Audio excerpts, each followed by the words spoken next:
Hola, bienvenidos. Es momento de aprender y crecer. Te invito a que te quedes hasta el final del presente video.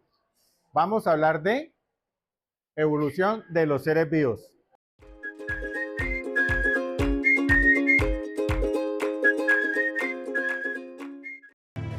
Charles Darwin fue hijo del médico Robert Darwin y de Susanna Wedgwood, cuyo padre era próspero hombre de negocios.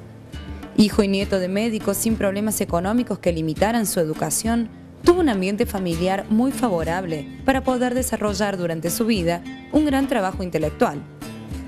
Siempre tuvo una curiosidad insaciable por la naturaleza. Cuando era niño, se pasaba horas viendo los pájaros en el patio de su campiña inglesa y le encantaba coleccionar escarabajos, mariposas y otros insectos. Sin embargo, a su padre médico, las inclinaciones del joven Charles por los animales y el campo le parecían una absoluta pérdida de tiempo. Por esto, y aunque el futuro autor de la teoría de la evolución no tenía ningún interés en la medicina, fue obligado a estudiar esta carrera en la Universidad de Edimburgo. Durante 2 años asistió sin mucho entusiasmo a los cursos de esta carrera, ya que consideraba las clases como muy aburridas. Fue entonces cuando su padre, muy preocupado por el porvenir de su hijo, decidió enviarlo a Cambridge para estudiar teología y formarlo como sacerdote de la Iglesia Anglicana. Una vez más, este proyecto paterno estuvo abocado al fracaso.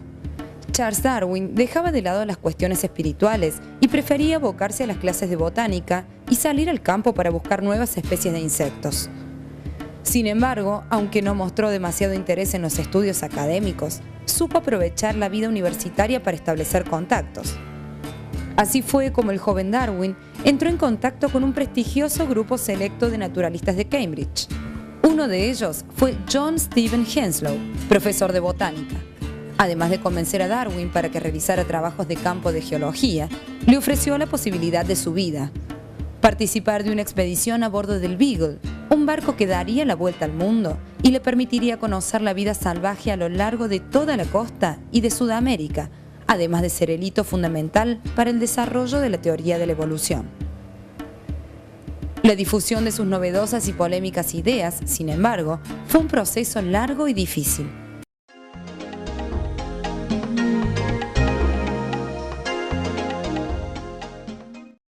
La relación que existe entre los monos y los humanos. En 1832, el científico inglés Charles Darwin recorrió el mundo durante 5 años observando la naturaleza. Los fósiles encontrados tenían rasgos similares entre las especies y adaptaciones que le permitían sobrevivir al entorno. Esto le permitió plantear su teoría de la evolución y deducir que los seres humanos provienen de los monos.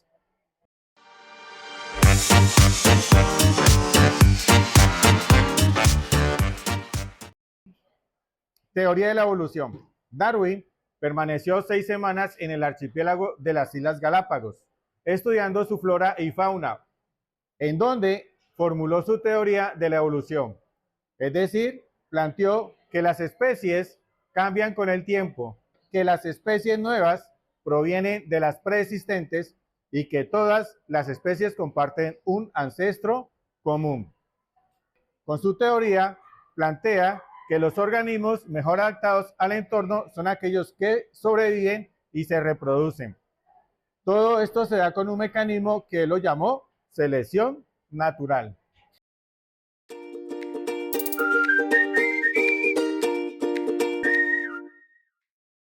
A principios del siglo XIX, la mayoría de la gente en el mundo occidental tenía una teoría sólida sobre nuestros orígenes.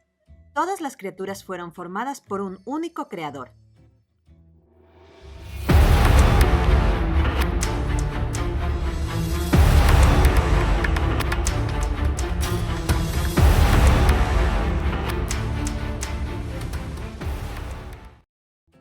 Pero luego, en 1831, un estudiante de 22 años decidió emprender una expedición que cambiaría todo. El joven pasó años en islas remotas, investigando organismos vivos y tomando notas detalladas sobre sus diferencias. Después de casi 5 largos años, el hombre regresó a casa, organizó sus hallazgos y comenzó a escribir su propia teoría sobre el origen de las especies. Décadas después, en 1859, Charles Darwin, apoyado por el trabajo de Alfred Wallace, desafió el status quo con su teoría de la evolución, basada en la selección natural.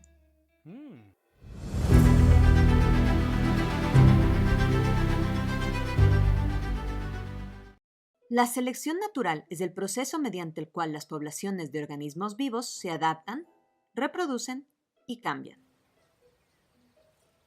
Esto es posible porque los organismos evolucionan cuando ocurren mutaciones aleatorias en el ADN de las células reproductivas. El ADN almacenado en las células contiene instrucciones que determinan las características de un organismo poco después de la concepción. Por ejemplo, 2 animales con características particulares pueden tener un bebé con rasgos muy especiales. Dado que la mayoría de nosotros compite por recursos limitados, territorio o parejas potenciales, ciertos rasgos son beneficiosos, mientras que otros no. Y cuando la supervivencia de uno es desafiada por la presencia de otro, algunos pueden arreglárselas tal como son, mientras que otros deben adaptarse o desaparecerán. Una forma de adaptarse es especializarse en nichos ecológicos particulares, para sobrevivir y reproducirse.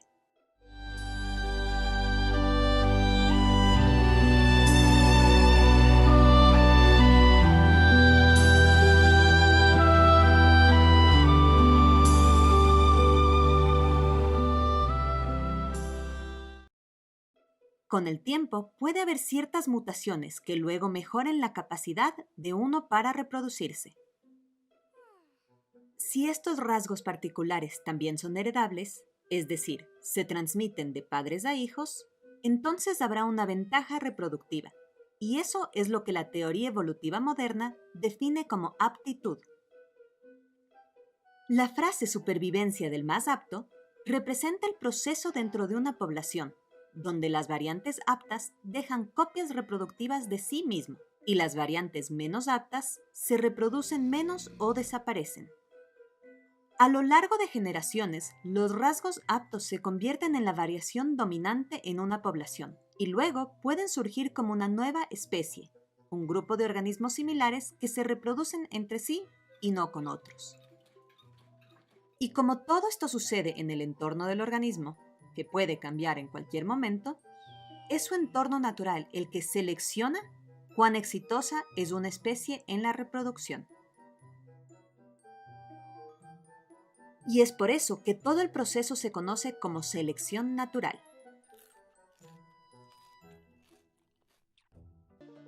Ejemplos de selección natural. 1. Jirafas. El ejemplo más clásico de la selección natural lo proporcionan las jirafas, mamíferos que no poseían en un inicio los largos cuellos que las caracterizan. Se ha establecido que los ancestros de las jirafas eran muy parecidos a los ciervos, y sus cuellos eran de tamaño regular, mientras los ejemplares que contaban con un cuello un poco más largo tenían ventajas en su entorno y se reprodujeron con más éxito, lo que fue alargando los cuellos de las siguientes generaciones de jirafas, hasta llegar a los individuos que conocemos en la actualidad. 2. Pinzones. Los pinzones de las Islas Galápagos tienen diferentes tipos de picos. Esto se debe a que, en tiempos de sequía, los individuos que contaban con picos de mayor tamaño sobrevivieron mejor, mientras en épocas de lluvia, los pinzones con picos pequeños podían sacar mejor las semillas de menor tamaño que se producían en esa temporada. Así fue como ambas características fueron pasando de generación en generación, lo que derivó en picos diferentes en cada población. 3. Hormigas guerreras. Estos insectos cuentan con un interesante mecanismo de defensa que emite una señal química para alertar a las hormigas de una misma familia de que no se ataquen entre sí. Algunas hormigas se adaptaron de tal manera que aprendieron a imitar la señal química de otras familias o colonias, lo que les permite atacarlas y obtener ventaja, apoderándose de las colonias sin que sus miembros opongan resistencia. 4. Ciervos ratón. Hay unos pequeños animales llamados ciervos ratón que emigraron a Nebraska y cambiaron de color café oscuro a un café más claro. Este pequeño cambio les permitió sobrevivir mejor, pues así lograban esconderse de sus depredadores, incrementando rápidamente sus posibilidades de supervivencia en el nuevo entorno. 5. Pez de las cavernas. En México, se descubrió que un pez de las cavernas perdió sus ojos, como una estrategia evolutiva para tener mejores posibilidades en el entorno oscuro. Mantener este elemento visual consumía mucha energía, así que los ejemplares que perdían los ojos tenían una ventaja sobre los que los conservaban. Para poder percibir lo que le rodea, el pez de las cavernas recurre a un método de succión.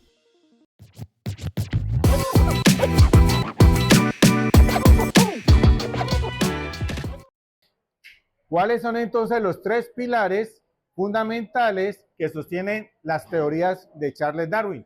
El primero, hay un ancestro común en todos los seres vivos, lo cual le permite deducir que venimos de un pariente lejano en el pasado.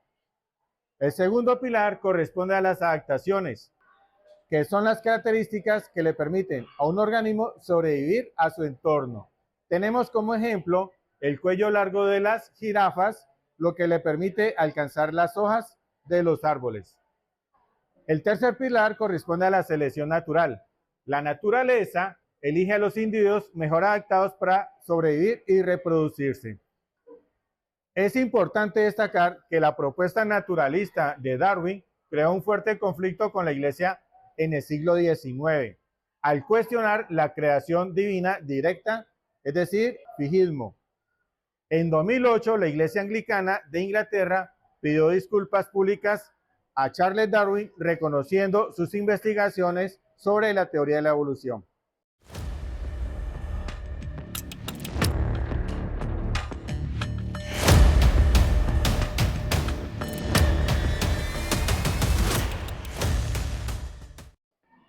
Gracias por llegar al final del presente video. Si te ha gustado, dale un buen like, suscríbete y comparte con tus amigos. Gracias.